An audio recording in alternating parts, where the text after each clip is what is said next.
او لوگوں آ جاؤ توبہ کرو، تانا دینے والوں کو پسے پشت ڈالو۔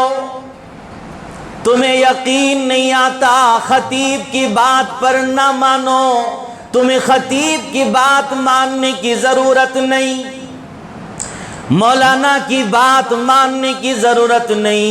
اگر تمہیں یقین نہیں آتا تو تمہیں میں اللہ کے نبی کے احادیث کو بتا کر اللہ کی رحمت کو بیان کرتا ہوں، ذرا سنو۔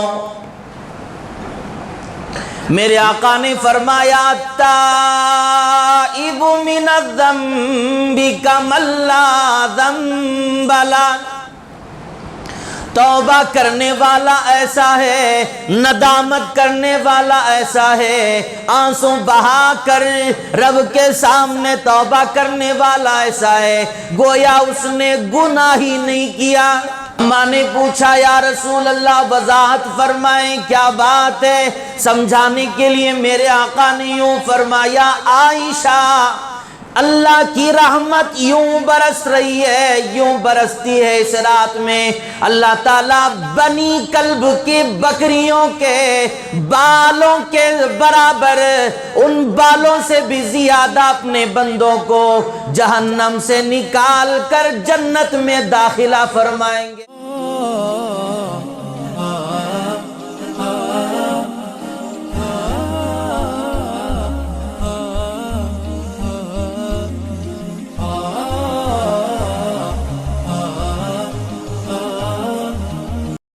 اللہ تعالیٰ نے قرآن کریم میں فرمایا ہے خلق الانسان ضعیفا، ہم نے انسان کو کمزور بنایا ہے۔ ایک انسان ایک وقت میں ایک طرح سے نہیں رہ سکتا،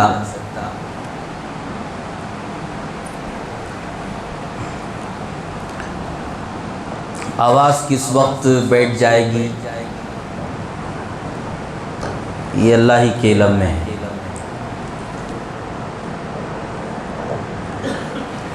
وہ اتفاق سے چند ماہ پہلے میں نے ارادہ کیا کہ زلفیں چھوڑنا ہے سنت کے مطابق، کیا کرنا گردہ چھوڑنا بول کے ارادہ کریا۔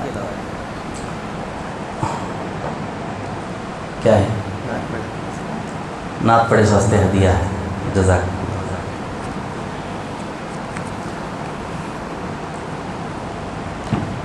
وہ چھوڑنا اچھا ہے مگر سنبھالنا بڑا مشکل ہے، اس کے سنت کے مطابق بھی چھوڑنا ہے اور اس کے حقوق بھی ادا کرنا ہے۔ کتابوں میں لکھا ہوا ہے کہ بال چھوڑنا کمال نہیں بلکہ اس کے حقوق ادا کرنا، ورنہ وہ بھی اللہ کے پاس کہیں گے اور پکڑ ہو جائے گی، اس نے چھوڑا تو ضرور ہے مگر حق ادا نہیں کیا۔ اب نہانا، کبھی کبھی بارش وہ بھیگ جاتے ہیں، سکھانا مشکل، عورتوں کی طرح سکھا لے کر بیٹھنا یا نماز چھوٹ جاتی، بہت مشکل۔ بہرحال وہ نکال دیا، اس وقت سے اثر پڑ گیا طبیعت پہ، ختم ہو رہا ہے، آخر میں پہنچا الحمدللہ۔ بہرحال اللہ نے انسان کو کمزور بنایا ہے، ہم سب کمزور ہیں، ایک جھٹکے میں پتہ نہیں ہم کہاں سے کہاں پہنچ جائیں گے۔ تو آپ دعا فرما دیں اللہ تعالیٰ مجھے کچھ کہنے کی، آپ کو کچھ سننے کی اور اس پر عمل کی توفیق عطا فرمائیں۔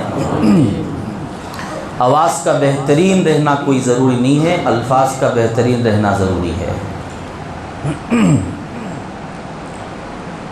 ہمارے یہاں پڑوس میں اگر کوئی بیٹھے ہیں تو وہ جا کے ایک آدھا گلاس گرم پانی لا کے یہاں رکھ دے تو ہو سکتا میری آواز اچھی ہو جائے، اس لیے کہ بہت سارے لوگ یہاں بیٹھے ہیں مجھے سننے کے لیے۔ نو گرم پانی لے لکھا بولتا ہوں جب تک کوشش کریں گے۔ نمک مسالہ سب نفو، اب سنو یہاں ایک مرتبہ درود شریف پڑھ لیں، اللہم صلی علی سیدنا محمد وعلی آل سیدنا محمد وبارک وسلم۔ انتہائی خوشی کے ساتھ میں آپ تمام کو مبارکبادی پیش کرنا چاہتا ہوں کہ اس وقت آپ لوگ اللہ کی محبت میں دوڑ کر یہاں پر آئے ہیں، اس سے صاف طور پہ پتہ چلتا ہے کہ ہم سب اللہ ہی سے محبت کرتے ہیں۔ آج بھی آئے ہیں، آئندہ بھی انشاءاللہ آئیں گے۔ اللہ تعالیٰ نعمتوں پر نعمتیں عطا کر رہے ہیں۔ اتنی نعمتیں اللہ نے عطا کی کہ اس کی کوئی انتہا نہیں۔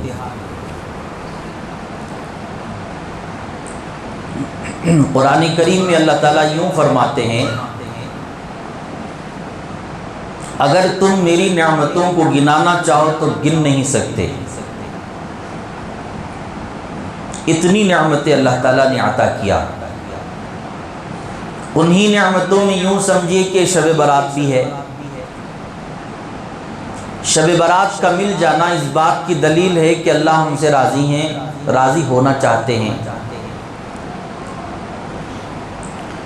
قرآن و سنت کے مطابق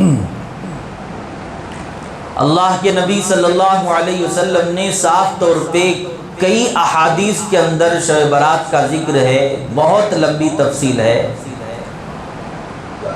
اللہ تعالیٰ اپنے شان کے ساتھ آسمانی دنیا پر نزول فرماتے ہیں، اور اعلان کرتے ہیں کہ کوئی ہے مغفرت طلب کرنے والا، میں اس کی آج مغفرت کر دوں۔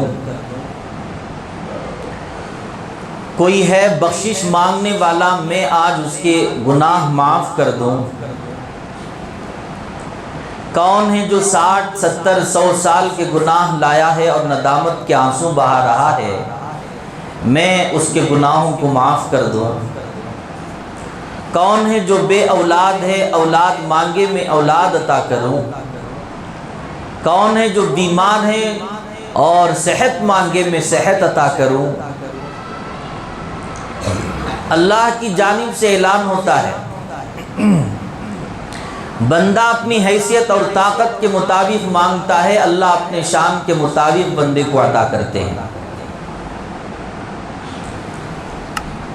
اللہ تعالیٰ بندے کو سمجھتے ہیں، بندے کی طاقت کو سمجھتے ہیں، بندے کے مزاج کو سمجھتے ہیں، جانتے ہیں کہ عبداللہ شب برات میں ایک رات میں بیٹھ کر تمام کی ساری زندگی کے حاجات کو مانگ نہیں سکتا، تکلیفیں، پریشانیاں، حاجتیں بتا نہیں سکتا۔ اللہ تعالیٰ اس کے باوجود بندے کو یوں عطا کرتے ہیں، دن بدن اسے ضرورتیں ہوں، حاجتیں پیش آتی رہتی ہیں، اللہ عطا کرتے جاتے ہیں، عطا کرتے جاتے ہیں۔ یہ کیا یہ اللہ کی نعمت نہیں ہے؟ آج شب برات کے موقع پر یہ اعلان بھی کر رہا ہو اور ہمارے گناہوں پر پردے بھی ڈال دیے ہوں۔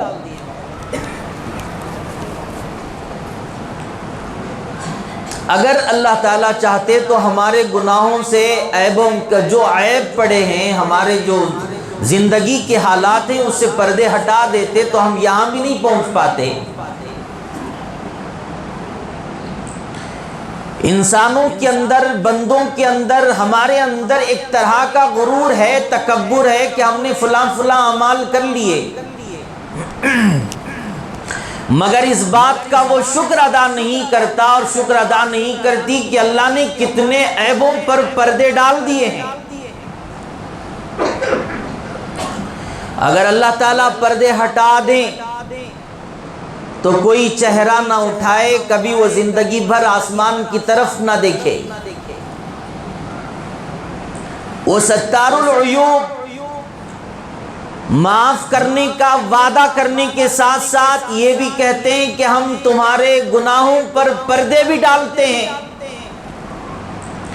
تمہاری کمیوں پر ہم پردے بھی ڈالتے ہیں، چاہے تم رات کی تاریکی میں گناہ کرو پھر بھی پردہ ہم نے ڈال رکھا ہے۔ آپ نے والدین کی نافرمانی کی اور یہاں پر آ کر نماز فجر ادا کی، ہم نے لوگوں کے سامنے نماز فجر دکھایا، مگر تم نے والدین کی جو نافرمانی کی ہم نے اسے نہیں دکھایا۔ رات میں تم غلط طریقے سے موبائل استعمال کرتے رہے، ہم نے اس پر پردے ڈال دیے، اور فجر میں جو تم نے سنت پڑھی اسے لوگوں کو دکھایا، اپنے دامن کو داغدار کر کے، اپنی جھولی کو داغدار کر کے، کن کن چیزوں سے داغدار کیا؟ ہر ایک داغ میرے اور تیرے جھولی میں موجود ہے، اسی جھولی کو لے کر آج ہم اٹھانے آئے ہیں۔ ہمارے اندر پورا یہ خیال ہونا چاہیے کہ اللہ داغدار دامن لائے ہیں بے داغ کر کے لے جانے کے لیے، وہ جھولی لے کر آئے ہیں جس جھولی کے اندر ہر طرح کے داغ موجود ہیں، حرام کے داغ اس میں موجود ہیں، بد نظری کے داغ اس میں موجود ہیں، سود کے داغ اس میں موجود ہیں، زنا کے داغ اس میں موجود ہیں، چوری کے داغ اس میں موجود ہیں، جھوٹ کے داغ اس میں موجود ہیں۔ پتہ نہیں کس طرح کے داغدار جھولی کو میں لے کر آج تیرے دربار میں پہنچا ہوں، اور در بھی تیرا ہی ایسا در ہے جہاں سے یہ پاک صاف ہو سکتا ہے۔ ہم یہ عزائم لے کر یہاں بیٹھیں کہ نہیں؟ اللہ تعالی ہمارے داغدار دامنوں کو بے داغ کر دے، آمین تو کہو۔ اللہ تعالیٰ اپنے فضل کا معاملہ کر کے آج ہم سب کی بخشش فرما دے۔ اب یوں اللہ کی رحمت سمجھو، سنو، اللہ تعالیٰ آسمان دنیا پر نزول فرما کر اپنے عرش سے اتر کر حدیث کے مطابق اپنے شان کے مطابق اللہ تعالیٰ پہلے آسمان پر نزول فرما کر یہ ندا دیتے ہیں، اعلان کرتے ہیں، او میرے بندو مایوس ہونے کی ضرورت نہیں، ڈرنے کی ضرورت نہیں، گھبرانے کی ضرورت نہیں۔ تمہیں لوگ تانے ضرور دیتے ہوں، خاندان والے تمہیں بدنام ضرور کرتے ہوں، پڑوس والے تمہیں بدنام ضرور کرتے ہوں، تمہیں مایوس ہونے کی ضرورت نہیں۔ میرے در پر آؤ، آج مجھ سے مانگو، میں عطا کرنے والا۔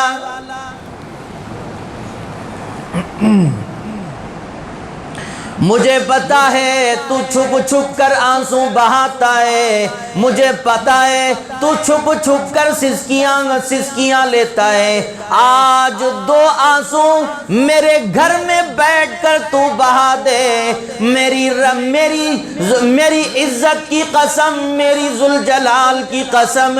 اللہ قسم اٹھا کر فرماتے ہیں، میں رب تیرے تمام گناہوں کو مٹا کے واپس کروں گا۔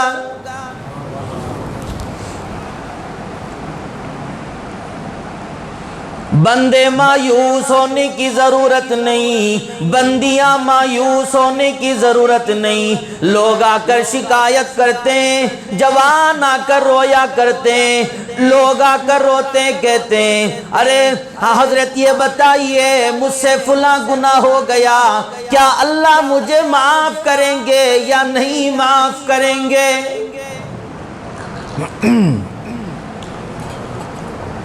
کتنے نوجوان ایسے ہیں اللہ کا ڈر خوف ان کے دلوں میں ہے، بڑے بڑے گناہ کے بعد آ کر توبہ کے ارادے سے یوں بتاتے ہیں کہ ایسا گناہ بھی ہے جو مجھ سے نہیں چھوٹ رہا ہے، میں اللہ سے توبہ کرنا چاہتا ہوں، توبہ کرتا ہوں پھر ٹوٹتا ہے، میں صبح میں توبہ کرتا ہوں پھر رات میں توبہ ٹوٹ جاتی ہے، رات میں کرتا ہوں تو پھر رات کی تنہائی میں ٹوٹ جاتی ہے۔ حضرت طریقہ بتائیے۔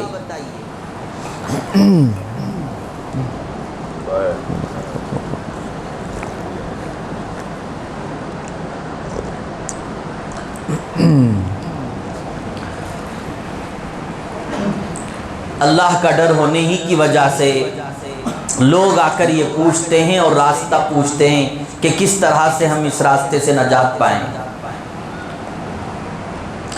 او لوگو آ جاؤ توبہ کرو،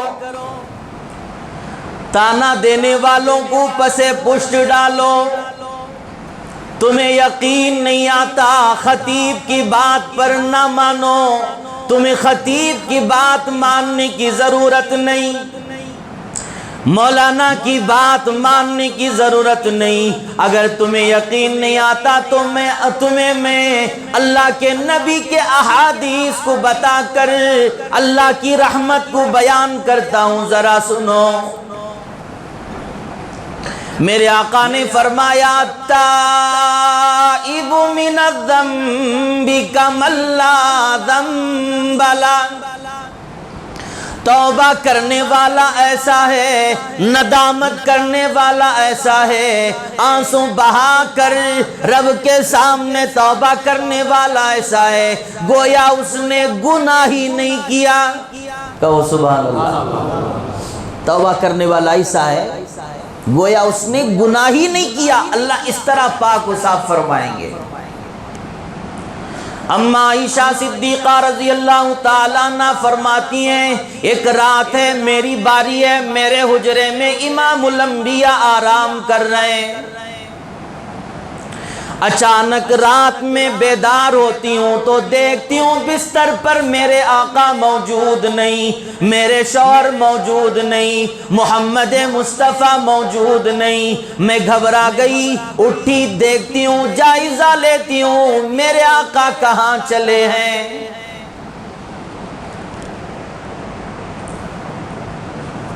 اماں فرماتی ہیں میرے خیال میں آیا شاید کہ ازواج مطہرات میں سے کسی کے گھر چلے گئے ہوں۔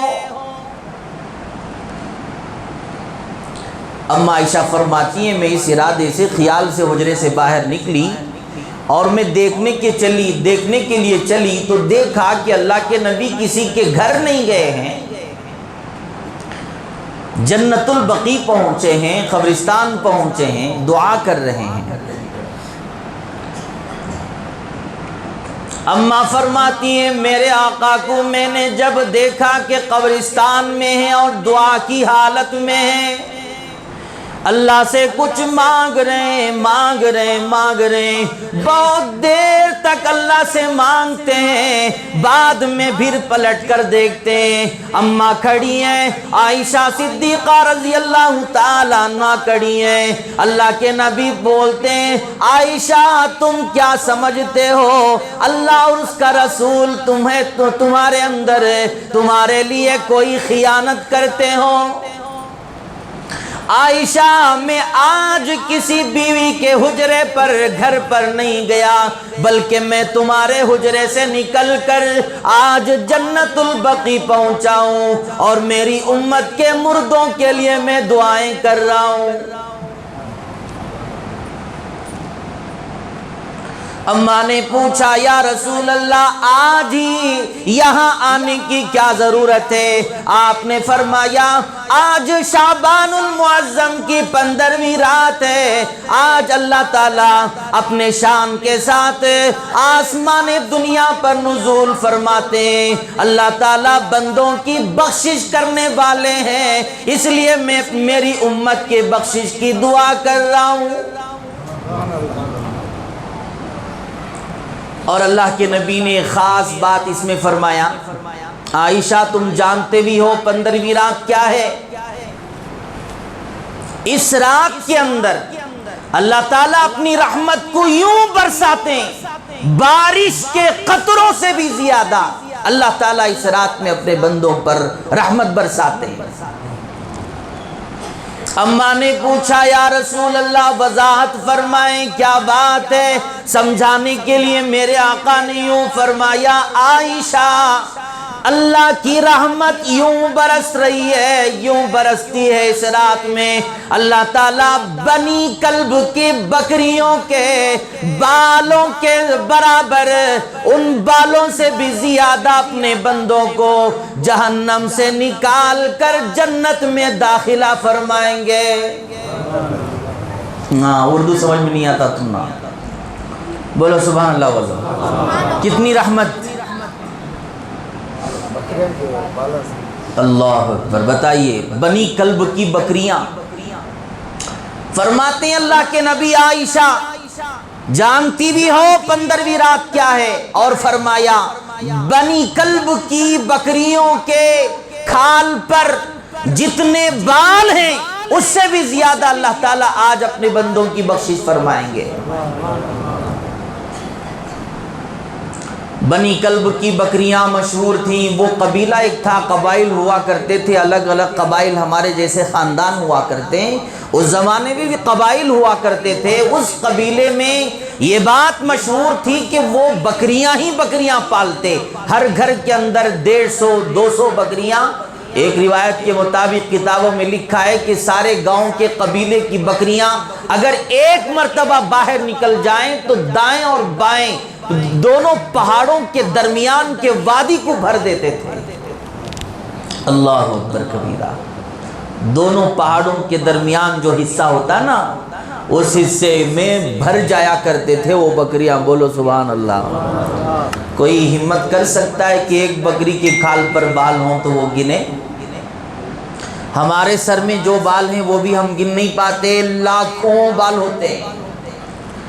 حضرت مولانا پیر ذوالفقار احمد صاحب رحمۃ اللہ علیہ وہ خطبات میں لکھتے ہیں کہ ایک مرتبہ وہ بھی مرض کبھی کبھی بڑھ جاتا ہے، مرض ہوتا ہے کہ انسان کے سر میں بال نہیں ہوتے، خواہش ہوتی ہے کہ بال ہوں، کہ کسی نے خواہش کی اور ڈاکٹر سے جا کے کہا کہ مجھے بال لگانا ہے،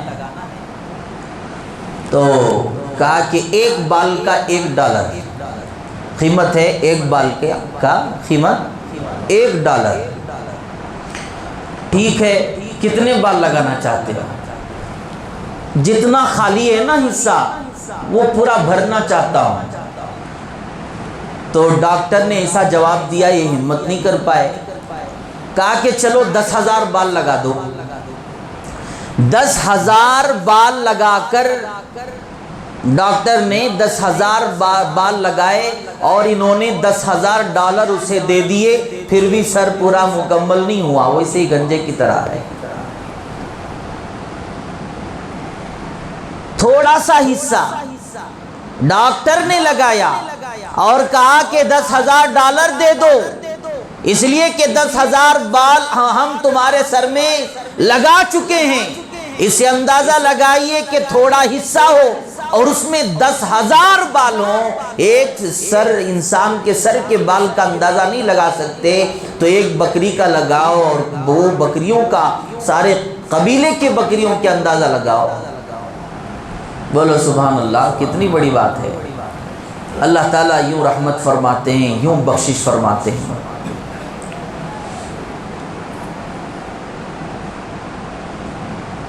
قرآن میں اللہ تعالیٰ فرماتے ہیں بندے مایوس ہونے کی ضرورت نہیں، لا تقنطوا من رحمت اللہ۔ مفسرین کرام اس کی تفسیر میں لکھتے ہیں کہ اللہ کی رحمت سے مایوس نہ ہو جاؤ، یہ بات بھی سمجھو، اور اگر نہ یہ بھی سمجھ لو کہ اللہ کی رحمت سے مایوس ہونا کفر ہے۔ بہت خطرناک چیز ہوتی ہے اللہ کی رحمت سے مایوس ہونا۔ اللہ تعالیٰ ہمیں مایوس ہونے سے حفاظت فرمائے۔ بہت سارے مرد بھی، عورتیں بھی بعض موقعوں پر مایوس ہو جاتے ہیں۔ میں ذکر کرتا چلوں، مایوس نہیں ہونا چاہیے کسی بھی کام کے اندر، کسی بھی معاملے کے اندر۔ کبھی کبھی مایوس اتنا انسان ہو جاتا ہے کہ وہ جان دے بیٹھتا ہے، خودکشی کا راستہ اختیار کر لیتا ہے۔ اس لیے مایوس نہیں ہونا چاہیے۔ اللہ تعالیٰ آج مصیبت لائے ہیں، کل نجات عطا فرمائیں گے۔ آج غم ہے، آج دکھیں ہیں، کل اللہ تعالیٰ نجات عطا کریں گے، نکالیں گے۔ اللہ تعالیٰ کی ذات وہ ہے، حضرت یونس علیہ السلام کو اللہ تعالیٰ 40 دنوں تک مچھلی کے پیٹ میں رکھا اور انہوں نے دعا کی تو اللہ نے اس سے نجات عطا فرمایا، مچھلی کے پیٹ سے واپس آئے۔ حضرت ابراہیم خلیل اللہ علیہ السلام کو آگ سے حفاظت کیا۔ پیغمبروں کو اللہ نے بچایا، اپنے بندوں کو بچایا، آئندہ بھی بچائے گا۔ اللہ سے مدد مانگنے کی ضرورت ہے۔ ایک چیز ہے مدد مانگنا، اسی چیز کو ہم اور تم چھوڑ چکے ہیں۔ اللہ تعالیٰ چھوڑنے سے حفاظت فرمائے۔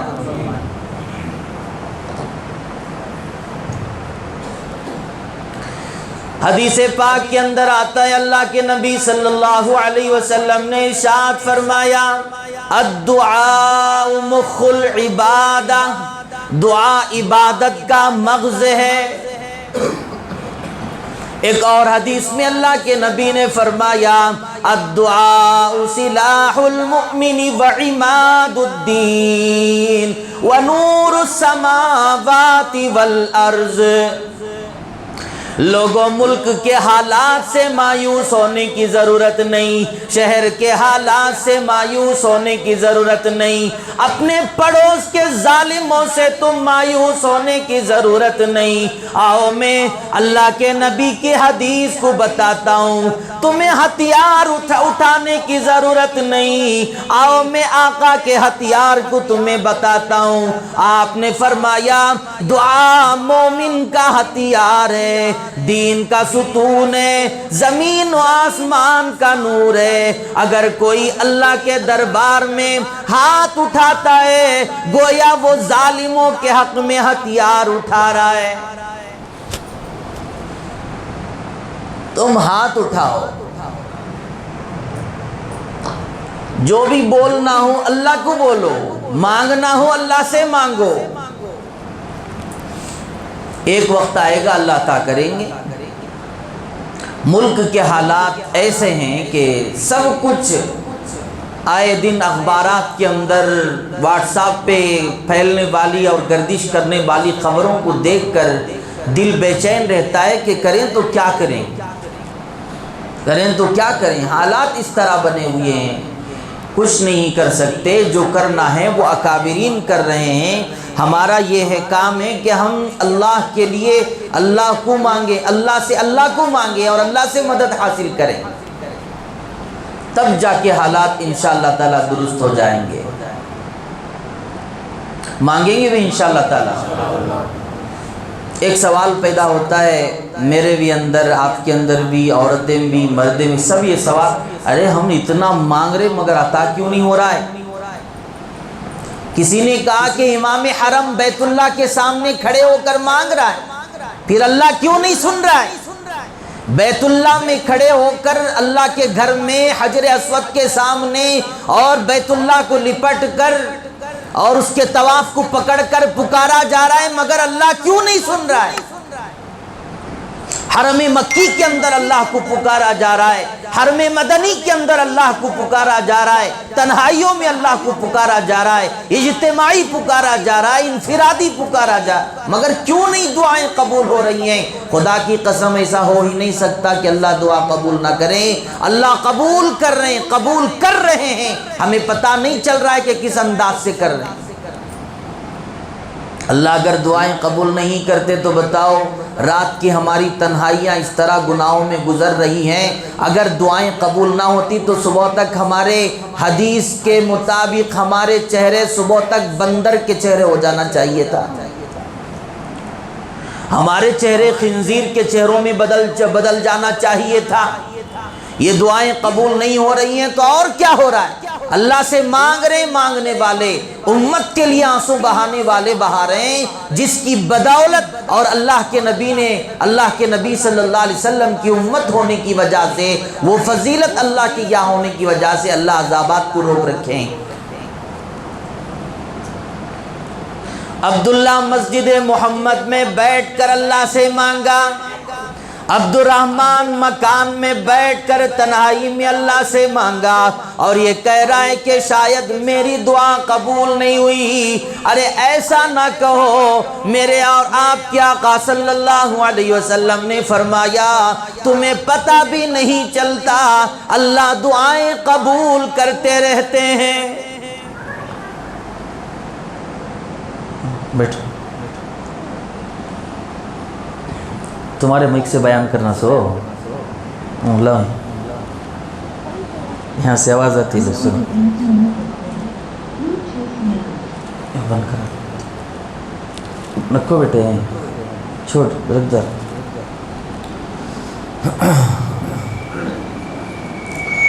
کبھی کبھی بندہ دعا کر کے یہاں سے چلا تھا، کسی راستے میں چل رہا تھا، حادثہ ہونے والا تھا، ایکسیڈنٹ ہونے والا تھا، بری موت ہونے والی تھی، اللہ تعالیٰ اسی دعا کے برکت سے اسے اس مصیبت سے نجات عطا کرتے ہیں۔ جنت میں جب جائے گا، محشر میں جب اللہ تعالیٰ انعامات سے نوازیں گے، حدیث میں آتا ہے جیسے ہی وہ جائے گا کہا جائے گا کہ فلاں دعا کے بدلے فلاں تمہیں انعام دیا جا رہا ہے، فلاں دعا کے بدلے فلاں انعام دیا جا رہا ہے۔ بندہ کہے گا کہ میں نے اتنی مختصر دعا کی اور اللہ تعالیٰ اتنا بڑا مجھے انعام عطا کر رہے ہیں۔ بندہ کہے گا کہ کاش کتنا اچھا ہوتا، دنیا کے اندر ایک دعا بھی قبول نہ ہوتی اور یہ اس کے بدلے مجھے یہاں پر انعامات مل جاتے تو کتنا اچھا ہوتا۔ یوں انسان پچھتانے لگے گا۔ اس سے پتہ چلتا ہے کہ کسی کی دعا رائے گا نہیں جاتی، کسی کی دعا ضائع نہیں ہوتی۔ ہر دعا کے بدلے اور ہر دعا کے ہر جملے کے بدلے اللہ تعالیٰ انعام عطا کرنے والے ہیں۔ تم کوئی دعا کر رہا ہو، تم صرف آمین کہہ لو، اس کے بدلے بھی اللہ تعالیٰ دعا کے بدلے انعامات عطا کرنے والے ہیں۔ خوب اللہ تعالیٰ اپنے فضل سے انعامات حاصل کرنے کی ہمیں توفیق عطا فرمائے۔ محترم حضرات، ابھی چونکہ شب برات کا موقع ہے، ابھی رمضان آنے والا ہے۔ اب کسی دوسرے عنوان پر پہنچ جاؤں تو آپ شکایت کریں گے کہ آج شب برات ہے، شب برات کے موقع پر جو باتیں کہنا چاہیے اسی سے متعلق کہنا ہوگا، بلا وجہ دوسرے عنوان پر بولنے کی کیا ضرورت ہے، لوگ شکایت کرتے ہیں۔ ابھی میں جمعہ کے موقع پر عرض کر چکا ہوں کہ شب برات کا کوئی بھی بیان آپ کتابوں میں اٹھائیے، احادیث اٹھائیے، ان احادیث کے اندر یہی سب کچھ لکھا ہے جو اب میں عرض کرنے والا ہوں۔ یہاں پر دوسرا نہیں آئے گی بات، مگر تم مایوس نہیں ہونے کا۔ آپ لوگ مایوس نہیں ہونا کہ کیا ضرورت ہے یہ وعیدیں بیان کرنے کی۔ اب خطیب مجبور ہے کہ وہ اس عنوان پر اگر بولا جائے تو انہی احادیث کو بتایا جائے۔ ہر کوئی اپنے اپنے انداز سے بتاتا ہے، مجھے اپنے انداز سے بتانا چاہیے، میں بتا دوں گا۔ اب اللہ سے مانگنا ہے اور توبہ کرنا ہے اور انشاءاللہ یہاں سے پاک و صاف ہو کے جانا ہے، اس میں کوئی شک و شبہ نہیں ہے۔ اللہ تعالیٰ کی رحمت سے پوری امید ہے۔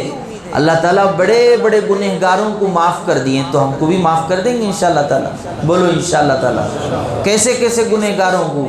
بنی اسرائیل کے 2 واقعات میں آپ کو آخر میں بتا دوں گا، آپ کے رونگٹے کھڑے ہو جائیں گے کہ کیسے اللہ نے کیسے نافرمانوں کو معاف کر دیا۔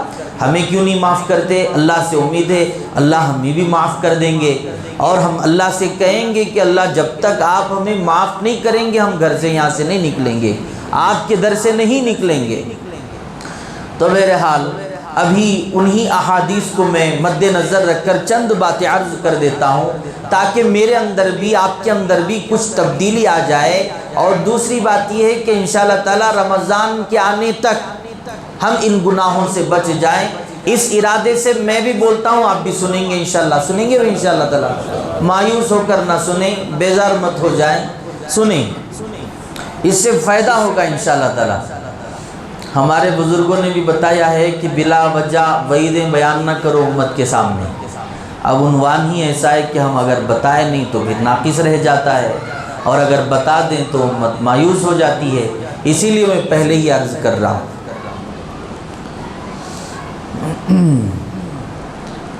اللہ کے نبی صلی اللہ علیہ وسلم کے احادیث ہیں، تقریباً احادیث کو میں نے پڑھا، بہت سارے احادیث کا میں نے مطالعہ کیا۔ ہر حدیث کے اندر الگ الگ صحابی سے الگ الگ صحابی راوی ہیں، روایت کرنے والے ہیں، اور ہر ایک آخر کے اندر شعبان کا ذکر کرتے ہوئے یہی ذکر، شعبان میں اللہ تعالیٰ اپنے بندوں پر کیسی رحمت فرمائیں گے۔ ساتھ میں یہ ضرور نیچے یہ جملہ آئے گا کہ ہے بخشش تو اللہ تعالیٰ کریں گے، مگر ایسے بھی افراد ہیں جن کی بخشش نہیں ہونے والی ہے، یہ ضرور اس میں آتا ہے۔ اب تو یہ چند باتیں ہیں چند لوگوں کے بارے میں، اللہ تعالیٰ ہم سب کی ایسے امراض سے حفاظت فرمائیں، ہوں تو توبہ کر لیں۔ اللہ کے نبی نے فرمایا اتنی رحمت، اتنی وسعت کے باوجود چند ایسے لوگ ہیں جن کی آج بھی ایسی بخشش والی رات میں بھی بخشش نہیں ہوتی۔ سب سے پہلے نمبر پر میں گنا دیتا ہوں، تھوڑا تھوڑا مختصر وضاحت کرتے ہوئے سن لیں۔ نمبر ایک ناحق قتل کرنے والا، ناحق قتل کرنے والا، چاہے وہ کافر ہی کیوں نہ ہو، ناحق قتل کرنے کی ممانعت ہے۔ اسلام کے اندر کسی کو مارنے کی اجازت نہیں۔ سب سے پہلا کون ہے؟ ذرا یاد رکھو، بولو ساتھ ساتھ میں، ناحق قتل کرنے والا۔ قرآن کریم میں بھی اللہ تعالیٰ فرماتے ہیں وَمَن يَقْتُلْ مُؤْمِنًا مُتَعَمِّدًا فَجَزَاؤُهُ جَهَنَّمُ خَالِدِينَ فِيهَا أَبَدًا۔ اللہ تعالیٰ فرما رہے ہیں کہ وہ قاتل، قتل کرنے والا، ناحق قتل کرنے والے پر اللہ کی لعنت ہوتی ہے اور اللہ تعالیٰ اسے ہمیشہ کے لیے جہنم میں بھیجیں گے۔ کہاں بھیجیں گے؟ ہمیشہ کے لیے جہنم۔ او لوگوں اندازہ لگاؤ، میرے آقا نے فرمایا، احادیث کا اگر مطالعہ کیا جائے خوف ہوتا ہے۔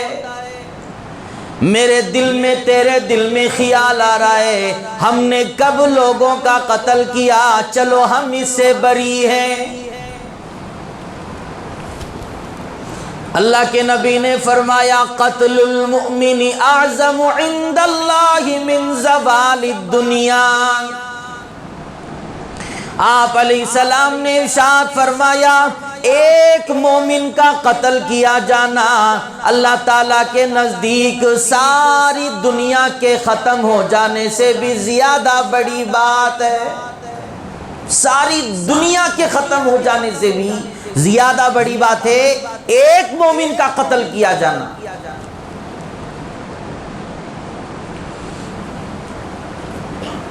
اللہ تعالیٰ فرماتے ہیں تم اپنی اولاد کو قتل نہ کرو، ہم تم کو بھی روزی دیتے ہیں، ان کو بھی روزی دیتے ہیں۔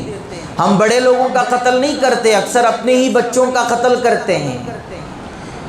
اگر آپ غور کریں گے تو انہی کی فہرست میں وہ لوگ شامل ہوں گے، قاتلوں کی فہرست میں شامل ہوں گے جو الگ الگ طرح کے الگ الگ طریقے اختیار کر کے حمل گراتے ہیں، آپریشن کراتے ہیں، بچوں کا قتل کرتے ہیں۔ پتہ چل جاتا ہے کہ لڑکی ہے، وہ پتہ نہیں کیا کیا کر رہے ہیں، یہ سارے کے سارے قتل میں شامل ہیں۔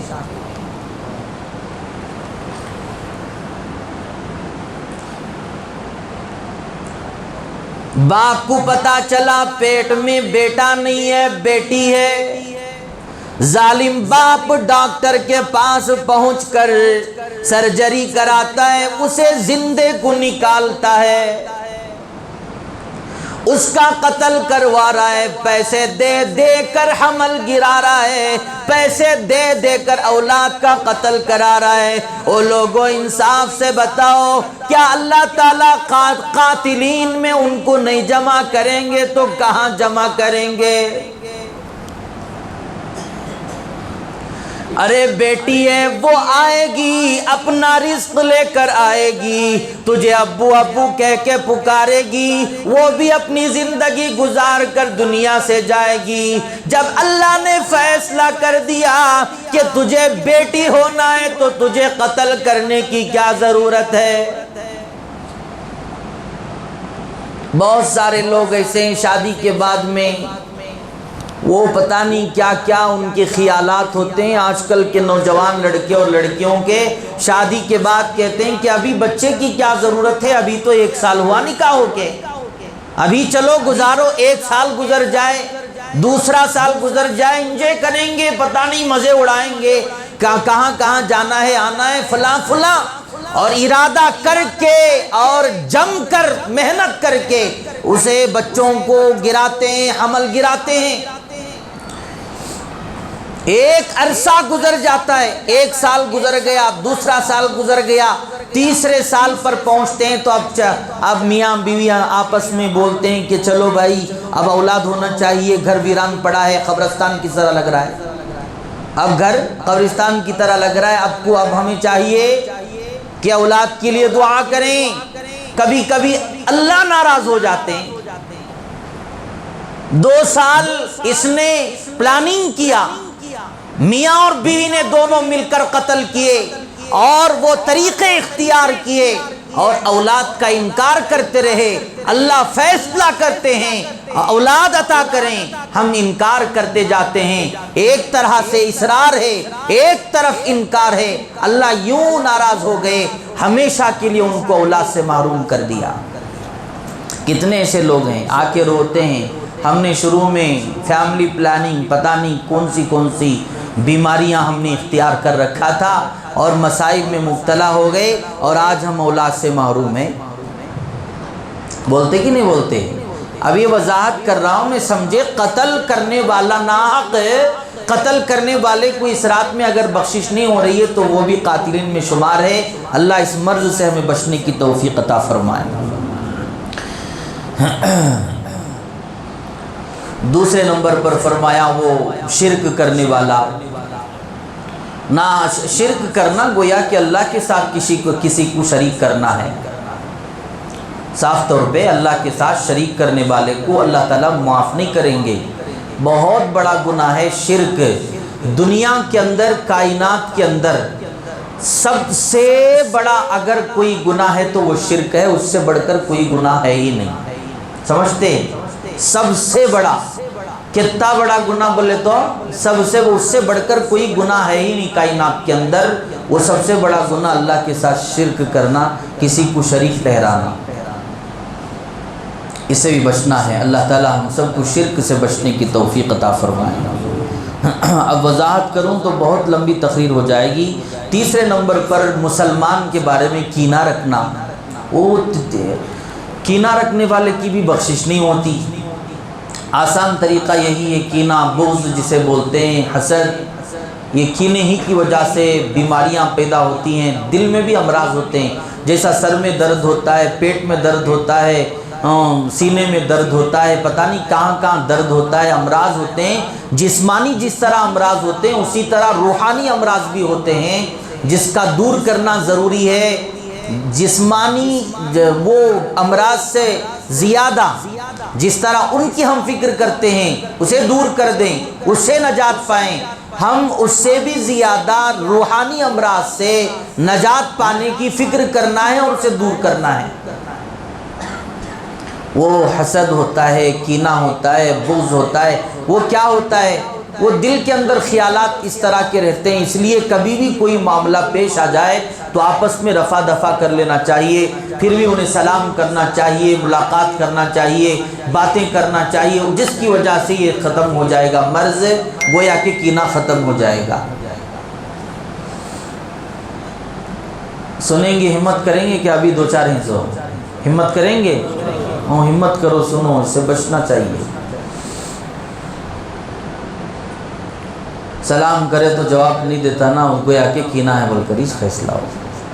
ہاں، کیسا معلوم کرنا سو کینہ ہے؟ دل کھول کو تو نہیں دیکھ سکتے، دل کھولے تو بھی نظر نہیں آنے کا، ویسا مرض ہے وہ۔ اس لیے کینہ دل کے اندر اگر غصہ رہا، موقع ملا تو اسے ہمیں نقصان پہنچانا، موقع ملا تو میں اسے نقصان پہنچانا، ایسا ارادہ رکھ کے رہتا نا، اسی کو کینہ بولتے ہیں۔ سلام کرے تو جواب نہیں دیتا، اسی کو کینہ بولتے ہیں۔ چہرہ دیکھنے کے لیے تیار نہیں، بڑا عجیب معاملہ چلا ہے، لوگ سلام کرنے پر بھی جواب نہیں دیتے، مایوس آ کر بولتے ہیں کہ بھائی یہ کیوں جواب نہیں دے رہے؟ کہیں ان کے لیے الگ دین، ہمارے لیے الگ دین ہے کیا؟ اتنے سمجھدار نہ ہو، کئی کو سلام کا جواب نہیں دے رہے، بولتے ہیں ہم کیا کریں، ہم اس کا تو علاج نہیں کر سکتے۔ اللہ ہم سے ایسے کام کرنے سے ہماری حفاظت فرمائے۔ آ کے صاحب بولتے ہیں، امیر صاحب رہے تو کیا کیا ہو گیا؟ نبی سے بڑھ گئے کیا؟ مولانا مفتی صاحب رہے تو کیا پیغمبر سے بڑھ گئے؟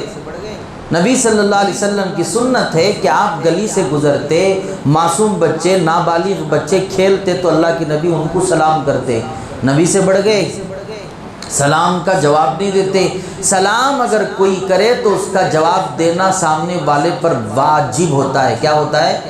واجب ہوتا ہے۔ اگر کوئی جواب نہ دے تو وہ گنہگار ہے۔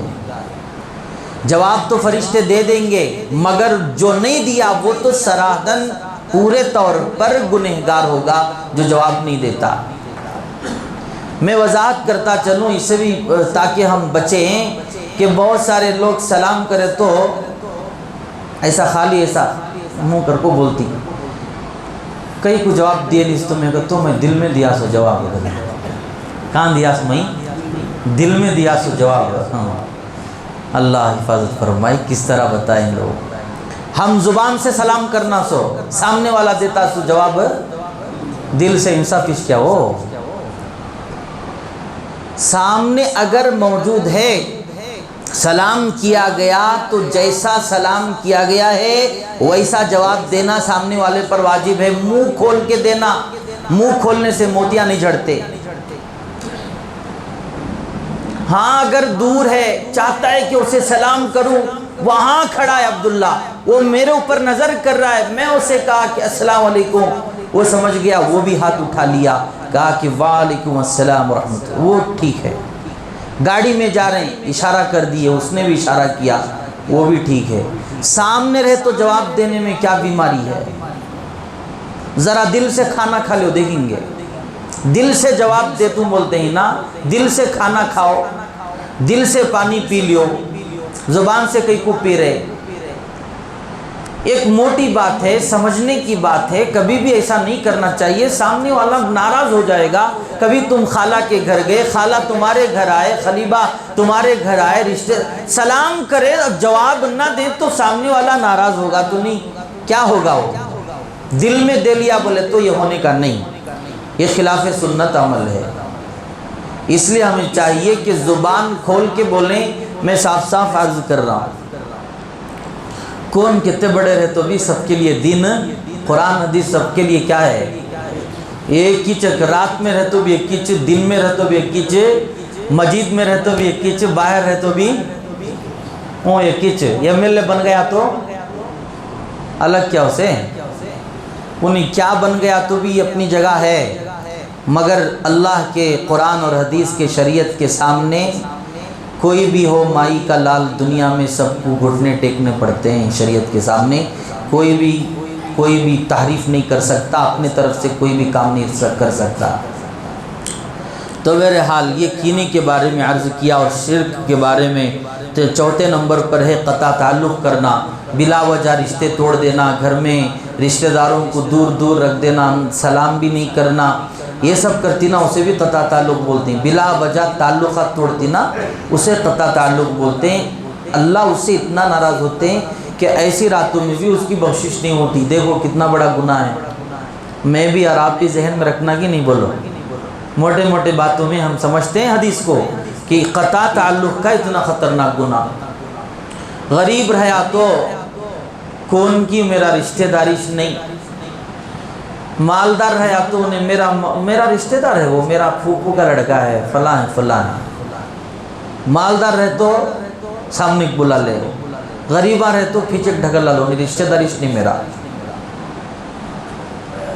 رشتہ داروں سے ناطے توڑ دیتے ہیں کہتے ہیں کہ نہیں ضرورت تھی کون ہے کہ انہیں منجے کیا معلوم. اب تو رشتہ داروں کی تو دور کی بات ہے ایک ماں کے پیٹ میں پیدا ہونے والے بچے آپس میں یوں کہہ رہے ہیں کہ انہیں کون کی منجے معلومش نہیں بول کے اب کیا کریں بولو. ایسا کر ایک چھت کے نیچے پلے بڑے ایک پلیٹ میں کھائے پیے اور بڑے ہو گئے. ایک وقت آ گیا آپ کہتا کہ وہ میرا بھائی ہی نہیں ہے.